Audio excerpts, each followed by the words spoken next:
Hello बच्चों। देखिए बच्चों, हमारा चैप्टर नंबर 5 का नेक्स्ट टॉपिक है to examine the nature of root. ठीक है, अब हमें क्या करना है, देखो नेचर ऑफ रूट को हमें एग्जामिन करना है कि क्या होगा। ठीक है, तो किस तरीके से देखो हम नेचर ऑफ रूट हम फाइंड करेंगे किसी भी इक्वेशन का। ठीक है, तो ध्यान दीजिए, देखो हमें ये पता है कि अगर मान लो हमारे पास ये कोई इक्वेशन है a x square plus b x plus c is equal to zero.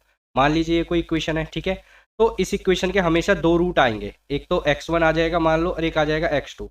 तो हमें कैसे पता लगेगा कि इनका नेचर क्या है। नेचर बोले तो कि ये इक्वल रूट हैं या ये अनइक्वल रूट हैं या ये रेशनल हैं या इरेशनल हैं या इमेजनरी है, मतलब किस तरीके से हमें पता लगेगा, पता हमें करना है। ठीक है, तो देखो हम एक तो तरीका हमारे पास ये है कि हम दोनों पूरी इक्वेशन को सॉल्व कर लें और उसके बाद लास्ट में हम देख सकते हैं कि हमारे रूट कैसे आ रहे हैं। ठीक है, यदि हम विदाउट सॉल्विंग करें, क्या करें, अगर हम विदाउट सॉल्विंग की बात करें तो किस तरीके से हम नेचर ऑफ रूट फाइंड कर सकते हैं, तो ये हम करेंगे विदाउट सॉल्विंग, मतलब हमें इक्वेशन को सॉल्व नहीं करना है। ठीक है, तो मान लीजिए देखो हमारे पास कोई इक्वेशन है, मान लो जैसे a x square plus b x plus c equal to zero, ये हमारे पास कोई इक्वेशन है। ठीक है, तो देखो हमें यहाँ पे सबसे पहले निकालना है डी। क्या फाइंड करना है हमें, यहाँ पे डी फाइंड करना है। तो डी हमारा होता है बी स्क्वायर माइनस फोर ए सी। ठीक है, तो देखो यहाँ पे एक चीज ध्यान रखनी है, अगर डी की वैल्यू मतलब बी स्क्वायर माइनस फोर ए सी की वैल्यू अगर जीरो आ जाती है तो हमारे रूट होंगे रियल एंड इक्वल।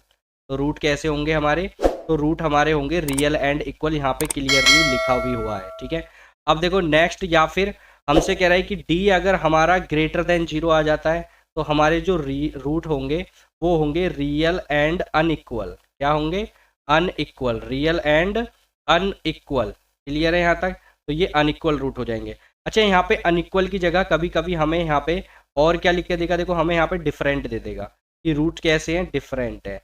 या फिर और क्या लिख के देगा कि डिस्टिंक्ट रूट है। तो तीनों का मीनिंग एक ही होता है, डिस्टिंक्ट। ठीक है, तो तीनों का मतलब एक ही होता है, डिफरेंट, अलग अलग। ठीक है, तीनों का मतलब सेम होता है, तीनों सिनोनियम है। अब यहाँ पे नेक्स्ट देखो, अगर डी का वैल्यू लेस देन जीरो आ गया, मतलब बी स्क्वायर माइनस फोर ए सी यदि जीरो आ गया तो हमारा जो होगा, तो रूट्स आर कैसे होंगे, तो रूट्स आर नॉट रियल। कैसे होंगे, नॉट रियल, तो मतलब रूट्स नॉट रियल होंगे। या फिर हम और भी बोल सकते हैं इसका दूसरा नाम कि रूट्स आर इमेजिनरी। रूट्स कैसे होंगे, इमेजिनरी होंगे। क्लियर है, तो देखो इमेजिनरी के केस में एक बात ध्यान रखनी है कि जो भी हमारे रूट आएंगे तो वो हमारे किस तरीके से आएंगे, वो कुछ रूट मतलब अंडर रूट में नेगेटिव आ रहे होंगे, तो ये हमारे इमेजिनरी रूट होते हैं। ठीक है, रियल और अनइक्वल में किस तरीके से रूट आएंगे, मान लो एक तो आ जाएगी एक्स की वैल्यू थ्री तो दूसरी भी थ्री आ जाएगी। ठीक है, और तीसरे केस में हमारा जो है दूसरे केस में आएगा, मतलब अनइक्वल है, क्या है अनइक्वल, तो एक थ्री है तो दूसरा कुछ और आएगा, मान लो फाइव आएगा। और इक्वल में मान लो एक आ गया थ्री तो दूसरा भी थ्री आ जाएगा। ठीक है, तो इस तरीके से हमारे इक्वल रूट हो जाएंगे। लेकिन यहाँ पे हम क्या करेंगे, विदाउट सॉल्विंग करेंगे। ठीक है, हमें सॉल्व नहीं करना है, हमें डायरेक्ट डी निकालना है और हम पता लगा लेंगे कि हमारे रूट्स किस तरीके से हैं। ठीक है, रियल है और इक्वल अनइक्वल हैं या फिर इमेजिनरी हैं। क्लियर है, अब चलिए देखो क्वेश्चन करते हैं। तो देखिए बच्चों, हमारा पहला एग्जाम्पल है, इसमें एग्जाम्पल नंबर 6। ठीक है, तो देखो एग्जाम्पल नंबर 6 में क्या कह रहा है, विदाउट सॉल्विंग। देखो वहाँ पे क्लियर लिखा हुआ है कि सॉल्व हमें नहीं करना है। ठीक है, तो without solving examine the nature of the root, तो नेचर ऑफ रूट हमें फाइंड करना है। तो देखो पहला इक्वेशन हमें दे रखा है five x square minus six x plus seven equal to zero. Clear है, तो पहले देखो इसमें ए बी सी आप पता लगा लोगे, तो ए का वैल्यू कितना है, फाइव है। ठीक है, एक्स स्क्वायर का कोफिशिएंट और एक्स का कोफिशिएंट होता है बी, तो ये माइनस सिक्स है और सी कितना है, सेवन है। तो हमें क्या फाइंड करना है, हमें फाइंड करना है यहाँ पे डी। तो बी स्क्वायर माइनस फोर ए सी सॉल्व करिए, तो देखो कितना आएगा, माइनस सिक्स का स्क्वायर माइनस फोर इंटू ए कितना है, देखो ए है फाइव और सी है हमारा सेवन, तो कितना हो जाएगा 36 माइनस फोर फाइव जा ट्वेंटी सेवन जा, तो कितना आ जाएगा ये, फोर फाइव जा ट्वेंटी सेवन जा 140 आ जाएगा। और 140 में से यदि हम माइनस कर देते हैं तो कितना आ जाएगा, 140 में से यदि हम माइनस कर देंगे मतलब 36 माइनस 140, तो ये आ जाएगा आपका 104 आ जाएगा, ये नेगेटिव में। क्लियर है, तो इसका मतलब डी कितना आ गया, लेस देन जीरो आ गया। तो रूट्स कैसे हो गए, रूट्स आर इमेजनरी। क्या हो गए, रूट्स आर इमेजिनरी। क्लियर है यहाँ तक। अब देखो नेक्स्ट क्या कह रहा है, देखो इसका क्वेश्चन नंबर थर्ड देखते हैं। ठीक है, तो देखो थर्ड क्वेश्चन में क्या, सेकंड आप खुद से करेंगे, कोई डाउट आए तो बताइए। ठीक है, कमेंट कर दीजिए। तो ये हो जाएगा, देखो थर्ड पार्ट है two x square plus six x plus three equal to zero. तो ए बी सी तो हमें पता है, तो डी का वैल्यू डायरेक्ट निकालते हैं। तो देखो बी कितना है, सिक्स का स्क्वायर माइनस फोर इंटू ए कितना है टू और सी कितना है थ्री, तो ये हो जाएगा 36 माइनस, तो फोर टू जा एट कितना हो जाएगा, 4 2 जा 8 3 जा 24, तो ये हो जाएगा 6 - 4 कितना हो जाएगा, ये 12 आ जाएगा, तो डी आ गया हमारा 12। तो इसका मतलब हमारा डी कैसा आ गया, तो डी ग्रेटर देन 0 आ गया। इसका मतलब roots are real and distinct. Distinct क्या होता है, डिस्टिंक्ट होता है डिफरेंट, ठीक है। तो रूट्स कैसे होंगे, रियल होंगे और डिफरेंट होंगे। क्लियर है यहाँ तक। देखिए बच्चों, हम सॉल्व करते हैं एक्सरसाइज 5B, ठीक है। तो देखो एक्सरसाइज 5B का देखो फर्स्ट क्वेश्चन क्या कह रहा है। फर्स्ट क्वेश्चन कह रहा है कि without solving comment upon the nature of the roots of the each of the following equation, ठीक है। तो देखो बिल्कुल इसी तरीके का हमने एक एग्जाम्पल भी सॉल्व किया है, ठीक है, उसी तरीके से है। तो देखो इसका हम फोर्थ पार्ट करते हैं, थोड़ा रूट में दे रखा है। तो देखो क्या है, x² +2√3 x - 9 = 0। तो हमें चेक करना है कि इसका रूट का नेचर क्या होगा, ठीक है। तो देखो हमें निकालना है d, तो ये होगा b² - 4ac, ठीक है। तो देखो यहाँ पे b कितना है, तो b होता है x का कोफिशिएंट, तो इसका मतलब 2√3 का स्क्वायर हो जाएगा, और -4, a कितना है 1 और c कितना है -9। क्लियर है यहाँ तक। तो देखो कितना आ जाएगा, 2 का स्क्वायर 4 × 3 आ जाएगा, माइनस माइनस माइनस प्लस, ठीक है, 9 4 जा 36, तो ये आ जाएगा 12 + 36, तो ये आ जाएगा 48। तो इसका मतलब डी क्या आ गया, डी आ गया ग्रेटर देन 0। तो रूट्स कैसे हो जाएंगे, real and roots are real and distinct, मतलब या फिर बोलोगे डिफरेंट, डिस्टिंक्ट, ठीक है। Roots are real and distinct या रियल एंड डिफरेंट। क्लियर है यहाँ तक, ठीक है। अब देखो इसी का फिफ्थ पार्ट देखो, इसका कौन सा पार्ट है, फिफ्थ पार्ट देखो। फिफ्थ पार्ट में देखो क्या कह रहा है, फिफ्थ पार्ट में कह रहा है ये कि x² - ax - b², ठीक है। तो देखो हमें d निकालना है, तो d का वैल्यू क्या होता है, देखो d हम कैपिटल में लिख रहे हैं यहाँ पे, तो ये होगा b² - 4ac। तो देखो b कितना है, b यहाँ पे -a है, तो -a का स्क्वायर -4, a का वैल्यू कितना है, a का वैल्यू 1 है, और c का वैल्यू कितना है -b², कितना है -b² है। क्लियर है यहाँ तक। अब देखो यहाँ पे ये कितना आ जाएगा, देखो ये आ जाएगा a² आ जाएगा ये, और -4, और ये कितना हो जाएगा b² हो जाएगा।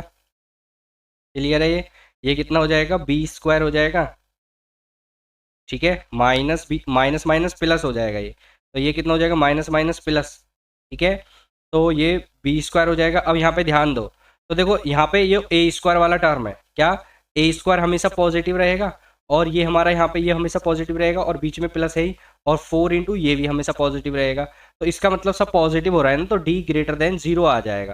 तो d ग्रेटर देन 0 आ गया, इसका मतलब roots are real and different, ठीक है, या रियल एंड डिस्टिंक्ट। क्लियर है, तो ये हमारा इसका आंसर आ जाएगा, ठीक है। अब देखो क्वेश्चन नंबर 2 देखो, यहाँ पे क्वेश्चन नंबर 2 में क्या कह रहा है देखो। अच्छा, जो आपके क्वेश्चन नंबर 1 के बाकी के जितने भी पार्ट्स बचे हैं, ठीक है, आप उनको खुद से सॉल्व करो, अगर कोई डाउट आता है तो कमेंट में पूछ सकते हैं, ठीक है। अब देखो क्वेश्चन नंबर 2 का फर्स्ट पार्ट देखो। तो फर्स्ट पार्ट में क्या है, फर्स्ट पार्ट में हमें दे रखा है कि ये find the value of p of the following question. तो हमें ये क्वाड्रेटिक इक्वेशन दे रखी है, हमें इक्वल रूट्स हैं, तो पहले ही हमें यहाँ पे गिवन है कि रूट्स हमारे इक्वल है, ठीक है। तो इसका मतलब हमारे पास इक्वेशन क्या है, देखो ये इक्वेशन है हमारा, ठीक है। ये हमें इक्वेशन दे रखा है 4x² - p - 2। तो यहाँ पे रूट्स है हमारा इक्वल, तो t का वैल्यू 0 हो जाएगा, तो b² - 4ac = 0 हो जाएगा। तो b कितना है देखो, -p - 2 का होल स्क्वायर, ये हमारा पूरा b है, -4 × a कितना है 4, और c कितना है 1 = 0।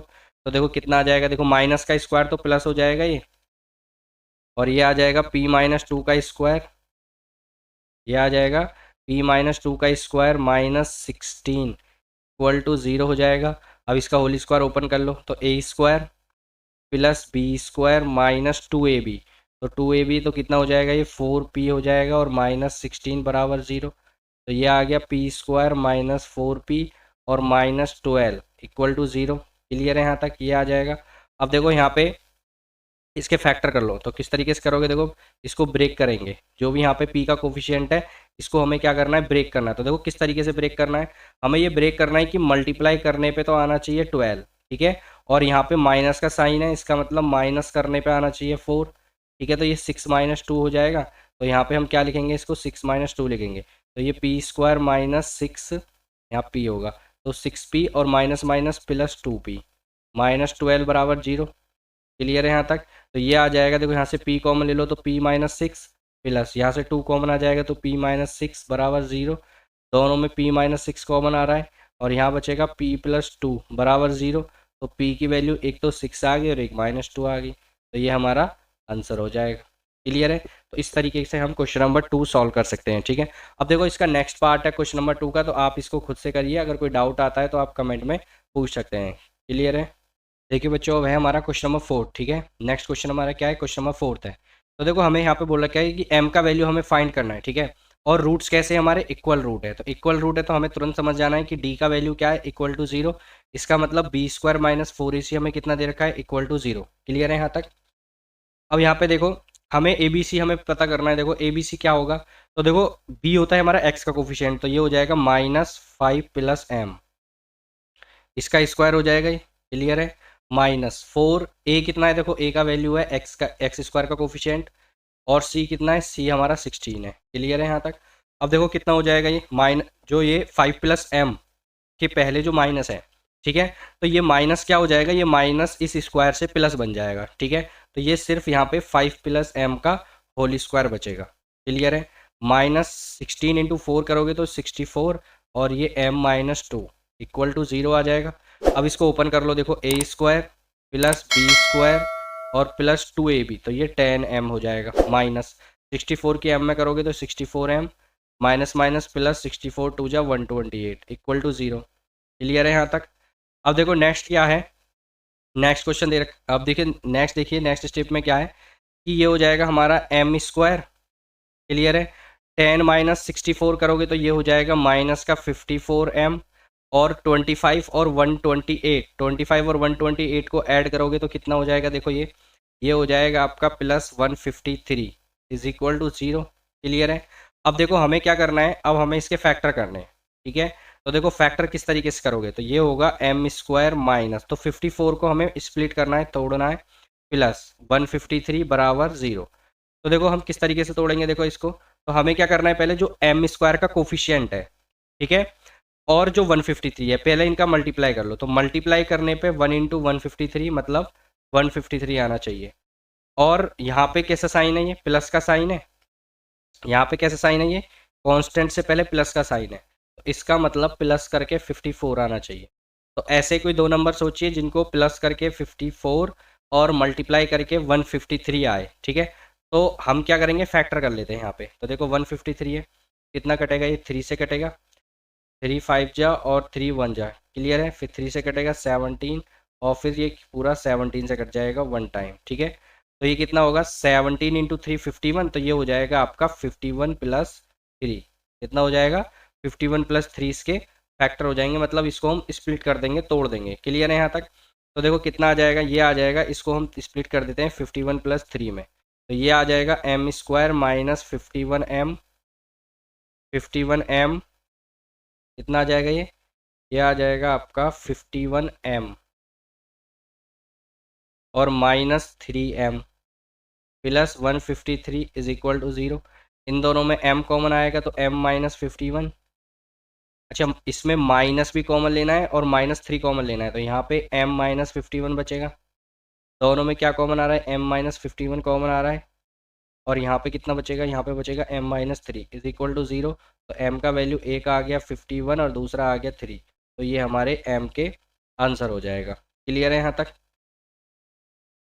ठीक है, अब देखिए हमारा जो नेक्स्ट क्वेश्चन हम करते हैं। ठीक है, देखिए बच्चों हमारा नेक्स्ट क्वेश्चन है क्वेश्चन नंबर 5। ठीक है, तो देखो 5th क्वेश्चन जो है ये लास्ट क्वेश्चन है। ठीक है, और ये ध्यान रखिए प्रीवियस ईयर क्वेश्चन है। ठीक है, ये आया हुआ सवाल है। ठीक है, तो देखो 2015 में ये आया हुआ सवाल है। तो देखो क्या कह रहा है question number 5, find the value of a k, तो के की वैल्यू हमें फाइंड करनी है, और ये हमें इक्वेशन हमें गिवन है। ठीक है, और इस इक्वेशन के जो रूट है वो कैसे हैं, रियल एंड डिस्टिंक्ट है। तो रियल एंड डिस्टिंक्ट का मतलब है कि हमें यहाँ पे डी की वैल्यू सीधा दे रखी है ग्रेटर देन 0। ठीक है, ग्रेटर देन 0 किसके लिए होती है, रियल एंड डिस्टिंक्ट के लिए हमारी ये डी की वैल्यू होती है। तो इसका मतलब बी स्क्वायर माइनस 4ac हमारा क्या है, ग्रेटर देन 0 है। तो देखो बी क्या है, यहाँ पे एक्स का कोफिशियंट होता है, तो -6 का स्क्वायर माइनस 4 इंटू ए कितना होता है, देखो ए है एक्स स्क्वायर का कोफिशियंट और सी है यहाँ पे कांस्टेंट टर्म। क्लियर है? तो ये आ जाएगा हमारा ग्रेटर देन 0 आ जाएगा। क्लियर है यहाँ तक? तो ये हो जाएगा हमारा कितना, ग्रेटर देन 0। ठीक है, अब यहाँ पे ध्यान दो, तो देखो ये -6 का स्क्वायर कितना हो जाएगा 36, और -4 3 जा 12 के, ग्रेटर देन 0 आ जाएगा, ठीक है।